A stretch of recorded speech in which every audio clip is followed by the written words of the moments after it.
आज की जो कहानी है एक गांव में रहने वाले गरीब धनीराम सेठ की है। जी हाँ, गरीब धनीराम सेठ। आप सोच रहे होंगे सेठ भी है और वह भी गरीब, दोनों शब्द एक साथ कैसे? सब भाग्य का खेल है दोस्तों। हर इंसान के जीवन में कभी उतार तो कभी चढ़ाव जरूर आते हैं।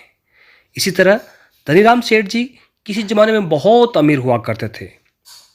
उन्हें खूब दान धर्म और पुण्य भी किया था, लेकिन समय का पासा पलटा। वह धीरे धीरे अपना सब कुछ खोता गया।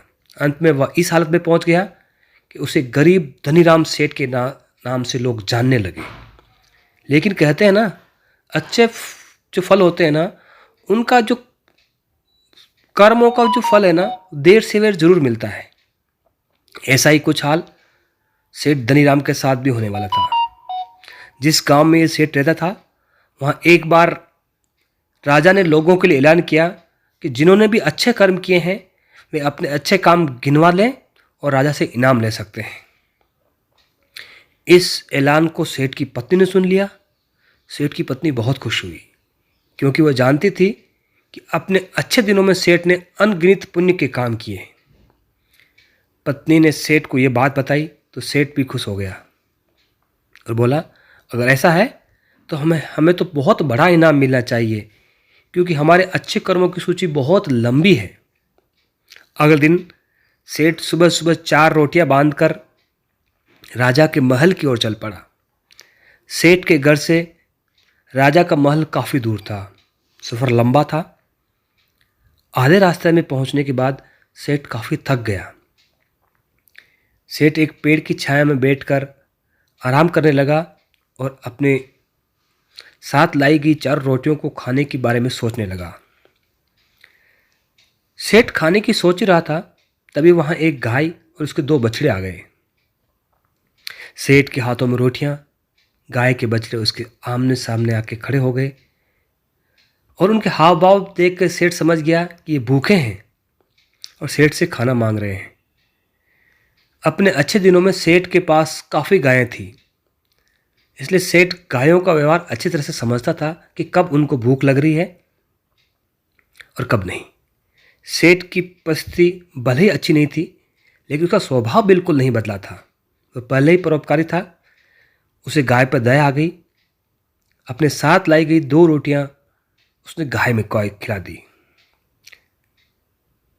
कुछ ही क्षण बाद 2 रोटियां खाने के बाद गाय फिर से सेठ की तरफ देखने लगी तो सेठ के मन में विचार आया, ये गाय ज़्यादा भूखी लगती है। बेचारी को 2 बच्चों को दूध भी पिलाना होता है। इन 2 रोटियों से उसका क्या होगा।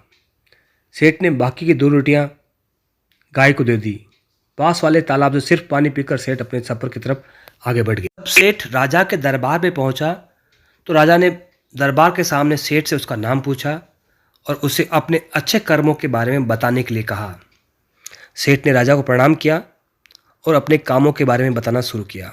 सेठ ने कहा, महाराज, मैंने कई भूखों को खाना खिलाया है, कई मंदिरों में दान दिया है, कई निराश्रित लोगों को आश्रय दिया है, कई तीर्थस्थानों की यात्रा की है और सैकड़ों हजारों साधु संतों की सेवा की है। इसे दर्जनों काम बताने के बाद सेठ बोला, महाराज, ये है मेरे साथ कई सारे अच्छे कर्मों में से कुछ कर्म। इनके बदले आप जो भी इनाम देना चाहते हैं दे दीजिए।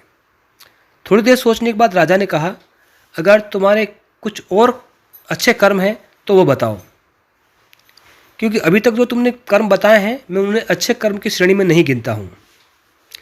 सेठ को राजा की बात सुनकर बड़ा आश्चर्य हुआ। हाथ जोड़ के बोला, अगर आपको मेरे बताए ये कर्म अच्छे नहीं लगते, ये पुण्य कर्म नहीं लगते, तो मेरा बाकी के कर्मों का उल्लेख करना फिजूल होगा। आप मुझे इजाज़त दीजिए, मैं वापस जाता हूँ। सेठ हाथ जोड़कर खड़ा हुआ और दरबार छोड़ के जाने लगा। तब राजा के दरबारियों में से एक ने राजा के पास जाकर कुछ कहा, जिसे सुनने के बाद राजा ने सेठ को वापस दरबार में बुलाया। राजा ने कहा, तुमने आज जो अच्छा कर्म किया है उसके बारे में नहीं बताया। सेठ ने कहा, महाराज, मैंने कोई अच्छा काम नहीं किया है आज तो, फिर मैं आपको कैसे बताऊं। राजा ने उसी दरबारी को खड़ा होकर सारी घटना बताने के लिए कहा जिसने राजा को उसके बारे में बताया था। दरबारी खड़ा हुआ और बोला, महाराज, जैसा कि मैंने बताया, मैं उसी गांव में रहता हूँ जहाँ पर यह सेठ आराम करने बैठा था, मैंने वहाँ देखा कैसे उन्होंने अपना सारा खाना पास आई गाय को खिला दिया और खुद बिना खाए सिर्फ पानी पीकर भूखे रहे। सेठ को पता चला कि राजा किस बारे में बात कर रहा था, तो सेठ ने कहा, किसी जानवर को खाना खिलाना कौन सा पुण्य का काम है? इस बात को तो मैंने कब का बुला दिया था। राजा ने सेठ से कहा, मेरे महान गुरुजी के बताए अनुसार मैं उन्हीं कामों को पुण्य मानता हूँ जिन्हें करते समय सच में निस्वार्थ भाव से किया जाता है। उसी के लिए किया जाए जिसको जिसकी ज़्यादा ज़रूरत हो। इससे बड़ी बात उस काम करने के लिए उस काम को बुला देना होता है। यही कारण है आज तुमने जो काम किए हैं, तुम्हारे किए के आज तक के सभी कर्मों से सबसे उत्तम और सर्वश्रेष्ठ हैं, और इस काम के लिए तुम सचमुच इनाम के हकदार हो। राजा ने सेठ को बहुत बड़ा दान दिया, जिसे पाकर सेठ की आर्थिक स्थिति फिर से पहले जैसी हो गई।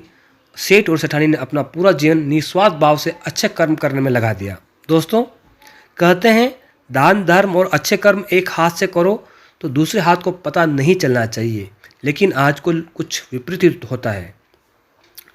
लोग आजकल सिर्फ दिखावे के लिए दूसरों की मदद करते हैं। अस्पतालों में दान करते हैं तो दीवारों पर अपना नाम लिखवाते हैं। गरीबों को खाना देते हैं तो उनके साथ सेल्फी खिंचवाते हैं। अब आप ही बताइए, क्या ऐसे कामों को अच्छे काम कह सकते हैं?